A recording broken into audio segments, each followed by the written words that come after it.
નમસ્કાર દર્શક મિત્રો, ફરી એકવાર સ્વાગત છે તમારું આઝાદ એજ્યુકેશનમાં.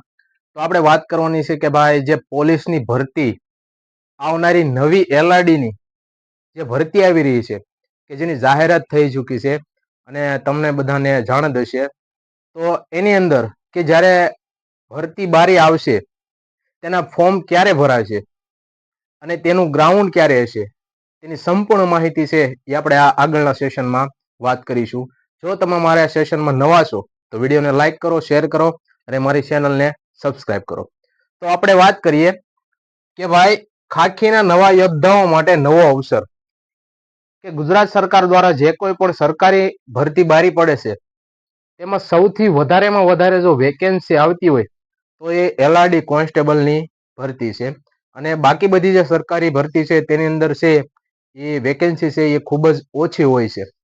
એટલે જે લોકો ખાખી પહેરવા માંગે છે અને જે લોકોને સરકારી નોકરીની ખાસ જરૂરિયાત છે તે લોકો માટે બેસ્ટ ચાન્સ હોય સરકારી નોકરી મળવાનો તો એ આવનારી નવી જે કોન્સ્ટેબલની જે ભરતી છે એમાં છે. કારણ કે તેની અંદર જગ્યા હાલમાં જે આ ભરતી બારી પડી તેની અંદર કેટલી જગ્યા આવવાની છે તેની વાત કરીએ તો 13,772 જેટલી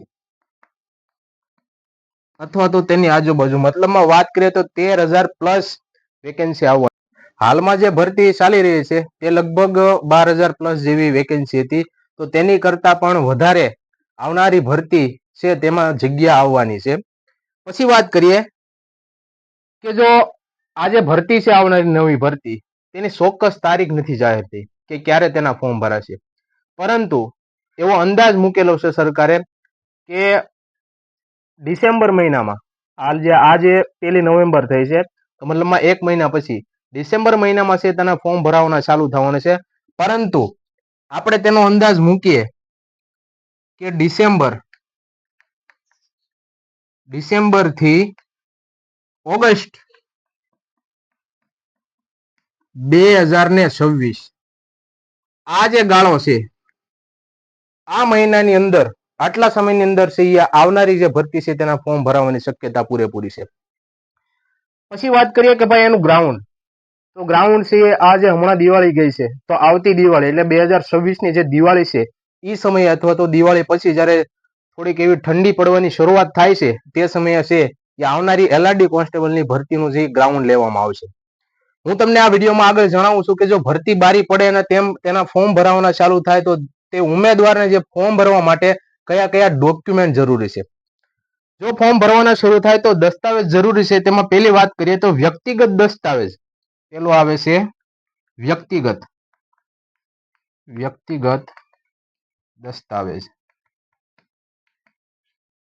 વ્યક્તિગત દસ્તાવેજમાં પેલું જે જરૂરી છે મતલબમાં ફરજિયાત છે તેવું પેલું છે આધાર કાર્ડ.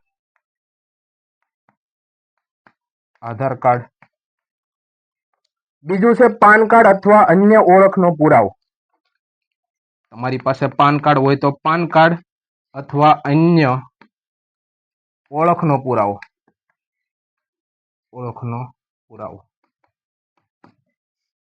પછી વાત કરીએ તો જન્મ તારીખનું પ્રમાણપત્ર અથવા લિવિંગ સર્ટિફિકેટ. તમારા જન્મ તારીખનો દાખલો અથવા લિવિંગ સર્ટિફિકેટ, આ બેમાંથી કોઈ પણ એક હોય તો ચાલશે. પછી સરનામાનો પુરાવો. સરનામામાં તમારે કયો ડોક્યુમેન્ટ આપવાનું છે તો કે પેલું છે રેશન કાર્ડ. રેશન કાર્ડ હોય તો રેશન કાર્ડ અથવા તમારા ઘરનું લાઇટ બિલ. ઘરનું લાઇટ બિલ લઈ જવાનું છે, વાડીનું લાઇટ બિલ લઈ જવાનું નથી. પછી વાત કરીએ તો શૈક્ષણિક લાયકાત કેટલી હોવી જોઈએ. તો જે આ જે ભરતી છે એલઆરડીની તેની અંદર 10 પાસ અને 12 પાસનું સર્ટિફિકેટ, એટલે કે જે ઉમેદવાર છે 12 પાસ છે તે આમાં ફોર્મ ભરી શકે છે. પછી છે જો એ ગ્રેજ્યુએટ હોય તો તેનો પુરાવો છે, તેનું સર્ટિફિકેટ આમાં તમે એડ કરી શકો છો. અને આ ગ્રેજ્યુએટ છે એ પીએસઆઈમાં જરૂરી છે. પીએસઆઈની ભરતીમાં તમારે ગ્રેજ્યુએટ હોવું ખાસ જરૂરી છે.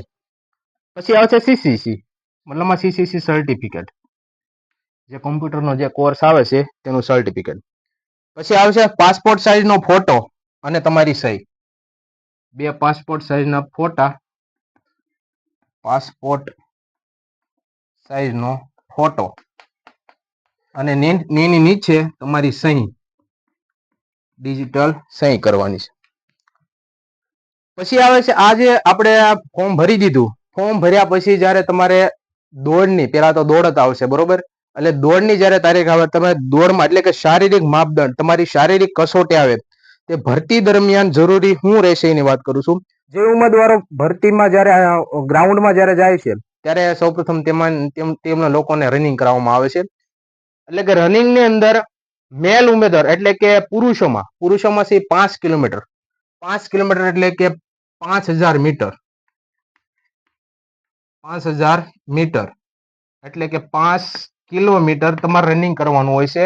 અને રનિંગ કેટલી મિનિટમાં કરવાનું હોય છે? 25 મિનિટમાં. આનો આ જ ક્રાઇટેરિયા ગઈ ભરતીમાં હતો. 25 મિનિટની અંદર 5 કિલોમીટર રનિંગ હતું.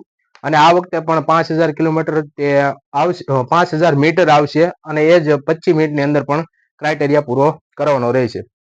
પછી આવે છે ઊંચાઈ અને છાતી.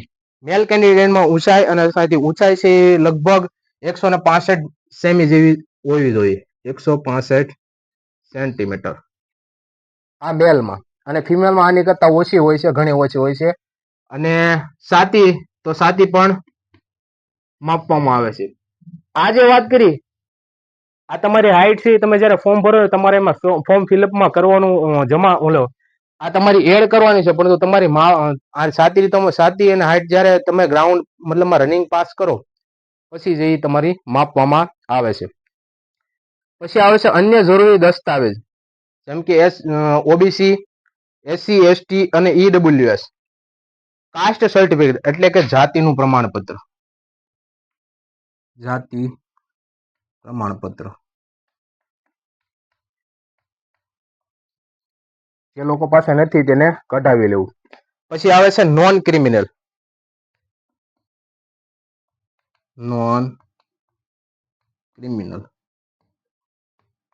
નોન ક્રિમિનલ છે એ કાંક 3 વર્ષ તેની વેલિડિટી હોય છે.